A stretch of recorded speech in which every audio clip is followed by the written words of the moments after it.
Are you struggling to conceive? You have options, and at Piedmont Reproductive Endocrinology Group, we'll make sure you have the guidance and support you need. PREG is known for individualized fertility care that's unique to every patient. We take the time to provide a reassuring and empowering experience because we believe that you deserve nothing less. Let us help you on your journey to parenthood. Visit us at pregonline.com to learn more. Get the guidance and support you need at Piedmont Reproductive Endocrinology Group.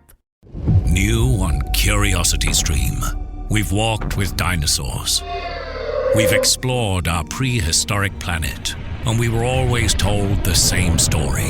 Extinction came from the sky. But what if dinosaurs survived? Amazing Dino World 2. Watch it now on Curiosity Stream. With monthly, annual, and bundle plans, find the one that works for you at curiositystream.com.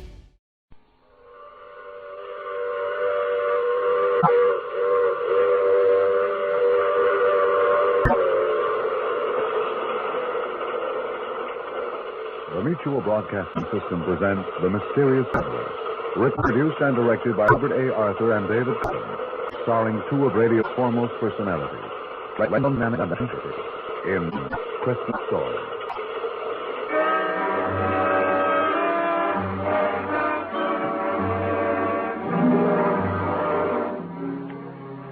This is the Mysterious Traveler, inviting you to join me on another journey into the realm of the strange and the terrifying. I hope you will enjoy the trip that will thrill you a little and chill you a little. So settle back, get a good grip on your nerves, and be comfortable, if you can, as we hear the tale of an enterprising young man. It's a drama I call Christmas Story.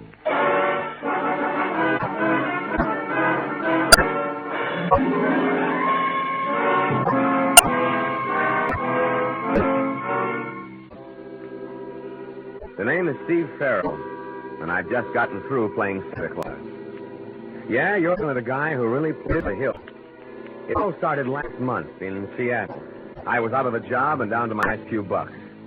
I was looking through the morning paper when I noticed a small ad in the personal column. Driving to New York, November 15th. Man wanted to assist in driving. Free transportation. Paul Harris, Hotel Royal. Well, I'd always wanted to see New York, and this is as good as any way of getting there, so I went up to this Hotel Royal to see this guy, Harris. Mr. Harris? Yes? My name's Farrell, Steve Farrell. I read your ad in the morning paper. Oh, yes. Won't you come in? Thank you. If you haven't already found someone to help you drive to New York, I'd like to offer my services. Well, as a matter of fact, I haven't. Can you leave for New York a day after tomorrow? Sure, anytime. Well, good. And why not come around at 9 in the morning and we'll get off to an early start? Okay, Mr. Harris, 9 it is.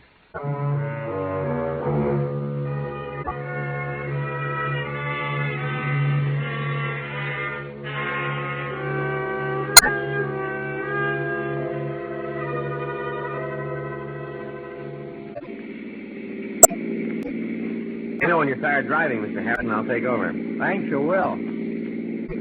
Why not call me Paul? Okay. Steve is my first name. Lewiston, 30 miles. Lewiston, that's Idaho, isn't it? Yeah, we're just crossing the state line into Idaho. Oh, this is all new to me. I was born and raised in Alaska. This is my first trip to the States. Well, you're going to see a lot of scenery between here and New York. Yes, I'm looking forward to it. Life must have been rugged in Alaska. Oh, it was. My parents were homesteaders. I never saw a city until a week ago when I arrived in Seattle. How come you're going to New York? Well, my parents died last year, and my grandfather, whom I've never seen, was asking me to come visit him. You never seen him, huh? No. No, there was some sort of squabble between my parents and my grandfather before I was born, and they went to Alaska. And in all the years since then, my grandfather never wrote to him. Sounds like a stubborn guy. Yeah, he sure does. What are you going to New York for? Oh, mainly to look for a job. And I've always wanted to see the big city. So have I. Do you mind taking over now, Steve? My eyes are getting tight. Be glad to. Pull over to the side of the road. It's a long way from Seattle to New York. There wasn't a radio in the car, so we just talked. And mostly we talked about Paul, his life in Alaska, his parents, his grandfather. By the time we hit Columbus, Ohio, there wasn't a thing I didn't know about the guy. And what told me his grandfather was loaded. And even more, he was the old man's only relative. It was obvious the kid was walking into a fortune.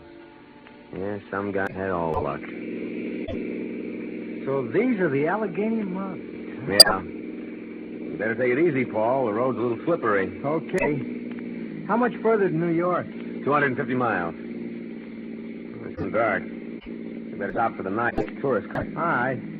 Probably should be able to make New York by tomorrow afternoon. Yeah, easy. Your eyes bothering you? Yeah. You better let me take over when you get to the bottom of this mountain. Okay. You know, you ought to be an eye doctor. Your eyes seem to get tired awful quick. Well, the truth of the matter Hey, is... look, kid, we're starting to skid. No, Camel, break. It only makes it worse. Reverse the wheel. I have. See, we're skidding off the road toward the mountain. Give me that wheel and do as I say. We're out of control. We're going first.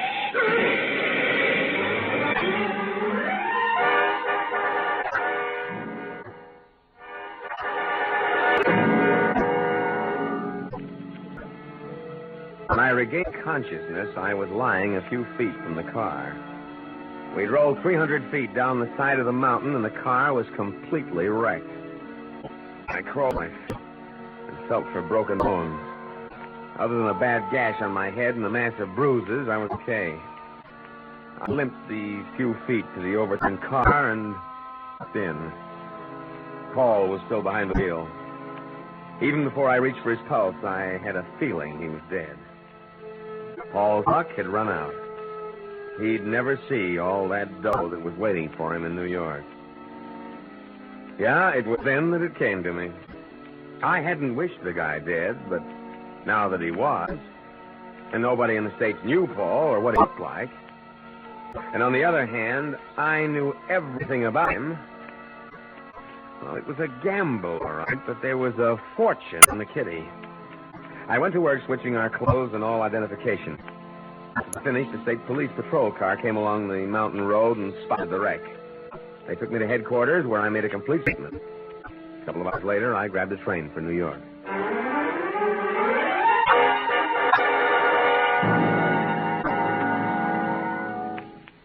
Well, I'm George Marlowe, your grandfather's attorney. How do you do, Mr. Marlowe? The Pennsylvania State Police informed me of the dreadful accident you had. I understand a man who was with you was killed. Yes, a fellow by the name of Steve Farrell. I met him in Seattle.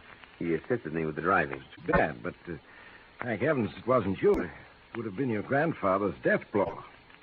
How is Weak, very weak, but eagerly waiting to see you. All right, come along. Yes, sir. How's the gash on your head? Oh, not too bad. It was treated by a doctor at the state police headquarters.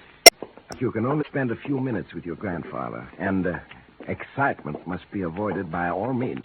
I understand. Here.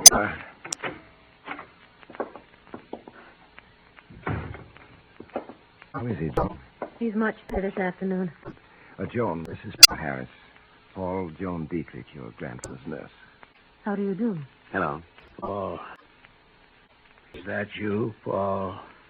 Yes, sir. Come here. Where I can see you. Yes, grandfather.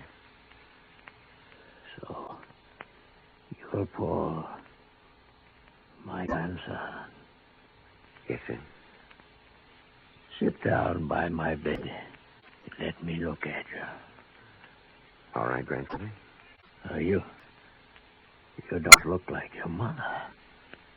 Must take after your father's side of the family. Yes, I do. That bandage. What happened, Paul? Well, I was in an accident, but it's nothing, just a scratch. You're sure? Yes, of course. I suppose you're wondering why I sent for you after all these years. Cutting off your mother, father. Does it matter now? The thing is, I'm here. You know, lying here once, I've had a great deal of time to think things over. I was wrong, Paul. Your mother, she had a perfect right to marry anyone she wished. It was only my stubbornness that prevented the reconciliation. We all make mistakes. Yes, but the years, not seeing my own flesh and blood. It's been lonely, Paul. So lonely. And all my fault. But you're not alone anymore. I'm here.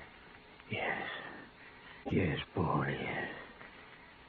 What little time I have left, we must spend together. I think that's enough for now, Mr. Marshall. Paul can come and see you later, after your nap. Just a few more minutes, Jill. After your nap. Oh, she's a wonderful girl, Paul, as soon as I'm awake. All right. Now, let me fix the pillows for you. Just your being here seems to have helped him, Paul. What do the doctors say, Mr. Marshall? Week, month, several months at the outside. That bad, huh? Yes. Well, you must be tired after your trip. I had your suitcase taken to your room. Do you have any other luggage on the way?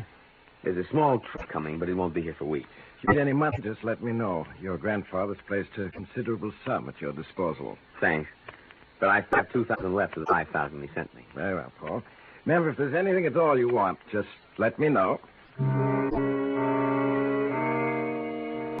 Yeah, I was in. There was no question that I'd pass as Paul Harris. And why not? I had all the answers, and I was playing it careful. I walked through room after room of that Fifth Avenue mansion, knowing that within a matter of months it would be mine. In the weeks that followed, not a day passed I didn't spend a few hours with the old man. He liked me, I could see that. And the funny thing is, I liked him, too. During our little chats, there were times I felt I was his grandson. And sitting in at equal sessions, not saying much, just watching with those gray eyes of hers, was Joan Dietrich. She was one lovely dish. And I could feel things building between us. Whenever she got evening off, we went up together. Having a good time? Wonderful. I love dancing. Why, Mr. Harris, what are we doing out on the terrace? The music's in there. Too many people in there. You know, if you don't make a pass at me soon, I'm going to get discouraged. Ours is a short acquaintance. 3 weeks. What's the time to do with it? The day I walked into grandfather's room, first sight, you knew this moment would come. Oh, stop. I feel the same way, baby. So I was flying. Love me? You know I do. Why the tears? Oh, I do love you. I want to believe in you. I'm so confused. About what? Go on. I want to hear. Are you really Paul Harris? What makes you ask that? In your talks with Mr. Marshall, several things you said seemed strange. Such as? Well, your grandfather spoke of a restaurant in San Francisco, and you said you knew it. Yet if you are Paul Harris, how could you not? Paul Harris has never been to San Francisco. I might have taken in San Francisco on the way to New York, you know. What else bothers you? You mentioned the television show you'd seen 6 months ago. There is no television in Alaska. If you're Paul Harris, how could you have seen it? People up in Alaska see kinescopes of television shows, baby. They show like movies. Darling, just tell me I'm wrong. That's all I want to hear. I wish I could tell you I'm Paul Harris.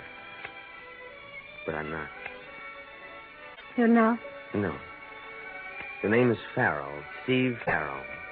Steve Farrell? Wasn't that the fellow that was killed in that...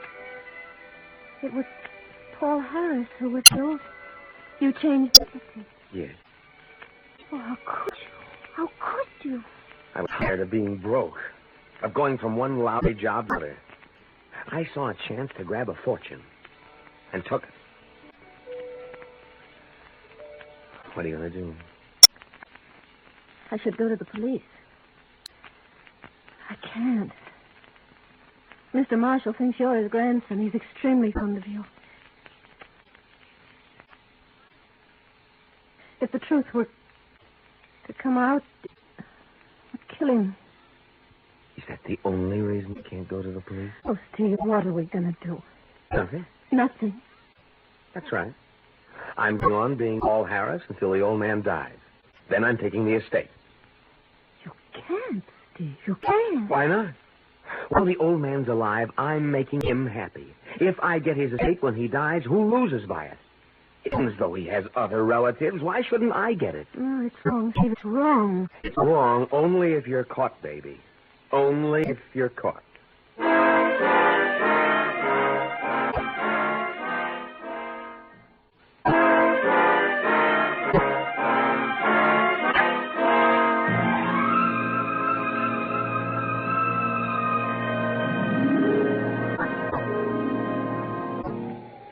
Hello, baby.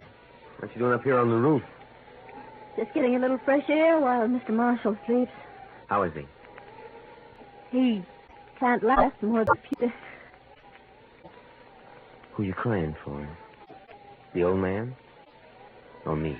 Both of you. Oh, Steve, ever since the other night when you told me I haven't been able to give anything else.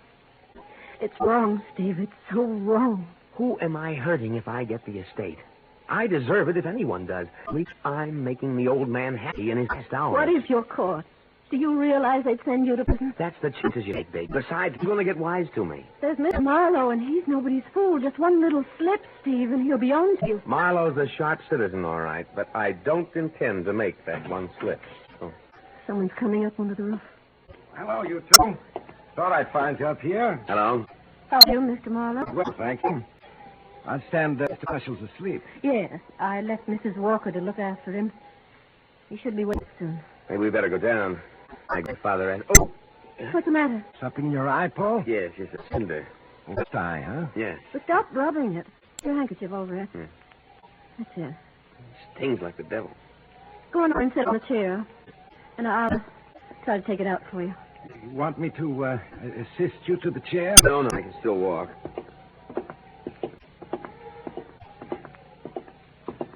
Now sit down and tilt your head back. That's it. Take the handkerchief away. Oh, I see it. Hold still.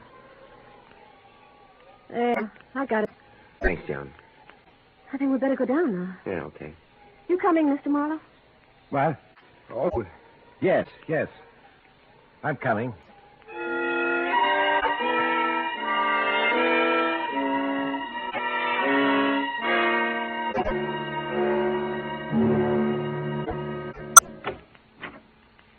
Mrs. Walker said that Mr. Marshall was sleeping. She looked in on him a few minutes ago. Seems he's still sleeping. Perhaps we'd better leave and wait until he wakes. No. I'm going to wake him. It's time for his medicine. Mr. Marshall? Mr. Marshall? Time for your medicine. Mr. Marshall? What is it, Joan? There's no pulse. Are you sure? Yes. He's dead. Well, at least the end came peacefully. He died in his sleep. Joe took the old man's death hard, and I felt pretty upset myself, even with all the dough waiting. As for Marlowe, he was his usual efficient self, looked after all the details of the funeral. Maybe it was the tension I was under, but Marlowe seemed changed to me. He wasn't so friendly. And sometimes I turned to find him watching me, giving me the cold eye. I couldn't be sure whether it was my imagination or not. After we got back from the funeral, I was in my room when there was a knock on the door. Come in. Oh, hello, Joan. Come in. Mr. Moore's downstairs in the library. Wants to see you. Close the door. Anything wrong? Empty. Whose trunk is that you're going through? Paul's. It arrived this morning while we were at the... It's wrong. I've just been going through some of Paul's papers. I knew, of course, that he was 4th in the draft, but I knew why. What are you trying to tell me? Paul was 4F in the draft because he was blind in the right eye. Blind in the right eye? That's why I've been getting the cold shoulder from Marlowe these past days, ever since the afternoon we were on the roof. I don't understand. Somehow Marlowe knew Paul was blind in the right eye, and when I got that cinder in my left eye, I covered it with my handkerchief. You told me to walk across the roof to the chair, sit down. Oh, yes, I remember. At that point, Marlowe offered to lead me to the chair. Knowing you were blind in the right eye and had your left eye covered with a handkerchief. Yes. When I walked over to the chair without hesitation, that must have started thinking. Oh, Steve. Now, don't get panicky, baby. Marlowe can't be sure he's right. At the moment, he was suspicious. But if really investigates, I've to kill suspicion in his mind. Stop him from doing any checking. But how? I don't know yet. Now, come on, he's waiting for us in the library.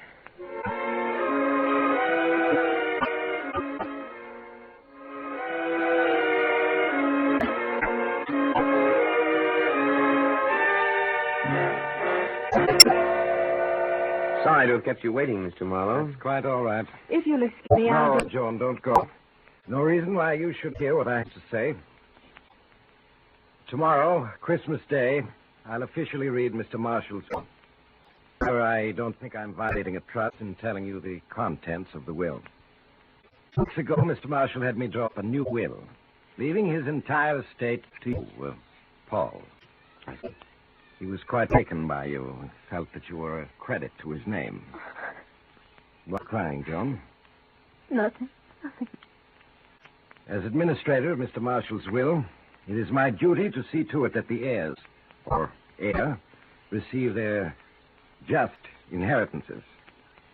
This duty I shall fulfill. I understand. I am responsible under law for the awarding of the huge estate by Miss Marshall. And I shall have to... Is your eye troubling you? You've been doing nothing but rubbing it since you came into this room. Sorry, Mr. Marlowe. As you know, I'm blind in my right eye, and now and then my left eye feels quite strained. Particularly at a time like this. My grandfather's death, the funeral. You understand? Yes. Yes, of course. You were saying? What? Oh, well, it's not important at the moment. I'll be here tomorrow at 3 for the reading of the will. I'll see to it that all the servants are here. Very well. Good night, Joan. Paul? Good night, Mr. Marlowe. Good night. No, I didn't get to sleep that night. I just tossed and turned, trying to come up with an angle that would kill Marlowe's suspicions. Maybe that business of rubbing my eyes had satisfied him, but I had to make sure. It was the difference between being handed a prison and a prison sentence. This afternoon at 3 o'clock, the servants, Joan, Marlowe, and myself gathered in the library. The whole thing was over in an hour. The servants all congratulated me and left the library, leaving only the three of us there. I should like to offer a toast to Mr. Marshall's memory, if you'll permit me. Of course. This was his favorite sherry. Joan? Thank you. Oh, Thanks. here's to Peter Marshall, a man who lived honorably, died honorably. May his heir be worthy of him. As the three of us raised our glasses to our lips and drank, I could see Marlowe watching me over the brim of his glass with those cold blue eyes of his. We set down our glasses, and I turned to give Joan a cigarette. Out of the corner of my eye, I saw Marlowe pick up one of the 3 wine glasses. Suddenly, I realized it was my glass he picked up. He held it casually, almost as if he didn't know who was holding it. In that moment, I was going nuts, trying to guess whether he was satisfied that I was Paul Harris or he was still suspicious and coming after me. My fingerprints were on that glass, and the Army had a copy of those in Washington. This was it. Either I play my cards and go for the fortune, or throw in my hand. Suddenly, I felt Joan's hand in mine. Hey, Mr. Marlowe. Yes? You said this will, leaving me my grandfather's estate, is a new one. Yes. I drew it up only 2 weeks ago. What was the old will like? Well, to the old will, grandfather's estate went to charity. I thought as much. Mr. Marlowe, John and I have been talking things over. I don't want the estate. I want it all to go to charity, as originally intended. Me, I seem to have dropped my glass. You realize, of course, what you would be giving up. I never really had it, Mr. Marlowe, so I hardly think I'll miss it. John and I'll get along, baby. Oh, yes. Well, Paul, is that your considered decision? Yes. It's a gesture worthy of Peter Marshall's grandson. Yes, and that little gesture did it. Any guy who gives up a $2 million estate can hardly be called an imposter, can he? No, sir. It's Christmas, and I've just played Santa Claus to the tune of $2 million. The thing I keep wondering about is, what would have happened if I had to give up the estate? Would Marlowe have gone after me? Or was he satisfied that I was Horace? Yes, sir.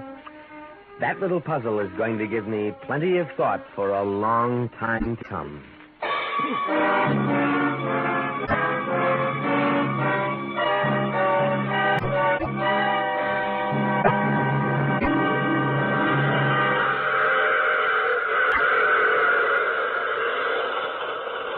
This is the mysterious traveler again. Did you enjoy our trip? Or what happened to Paul Harris? Or rather, should say, Steve Farrell? He and Dawn were married. Oh, you have to get off here. I'm sorry. But remember, I take this same train every week at this same time.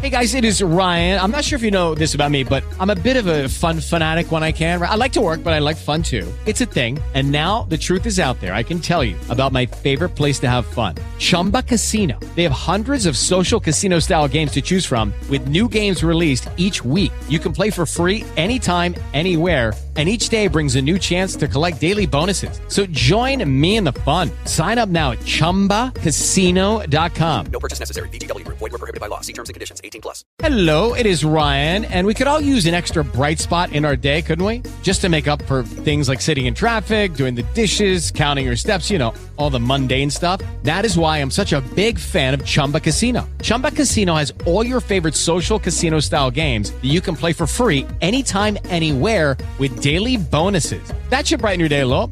Actually, a lot. So sign up now at ChumbaCasino.com. That's ChumbaCasino.com. No purchase necessary. VGW Group. Void where prohibited by law. See terms and conditions. 18+.